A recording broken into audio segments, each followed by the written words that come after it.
আচ্ছা বলো তো, সবার মধ্যে যেমন সব গুণ থাকে না সমানভাবে, ঠিক তেমনই হচ্ছে একটা গুণ আমার ভাইয়ের মধ্যে আর আমার মধ্যে। পার্থক্য হচ্ছে যেমন আমি একটু পড়াশোনায় যেমন একটু মনোযোগ দিয়েছিলাম, কিন্তু আমার ভাই পড়াশোনার দিকে একদমই গাড্ডুস পায়। আর ও কিন্তু আঁকার দিকে কিন্তু আমার থেকেও খুব ভালো। দুজনে আঁকা শিখলেও কিন্তু ও আমার থেকে বেশি ভালো আঁকে।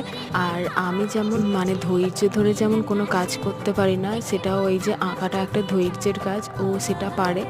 আর আমি এত সুন্দর করে ধৈর্য ধরে হয়তো করতে পারবো না, ঠিক তেমনই যেমন আমি ওর ভিডিওটা কমপ্লিট করতে পারিনি, ওর ওই আঁকার ভিডিওটা। আর ঠিক তেমন এটাও, ডোরেমনটা যখন আঁকছিল আমি অন্য কাজে ব্যস্ত ছিলাম। আর আমার ভাইও কিন্তু এটা একদিনে কমপ্লিট করেনি, একদিন এঁকেছে। আর এই একদিন ডোরেমনটা সাদা রং করছিল, তারপরে ওর রং শেষ হয়ে গেছে। আর তারপরে আবার ও যখন সাদা রং কিনে আনে তখন ও আবার এই কালারটা করবে। আর তখন আমি চলে এসেছিলাম, তাই যখন ওখানে আবার যাব তখন এই কমপ্লিট আঁকাটা তোমাদের সাথে শেয়ার করব।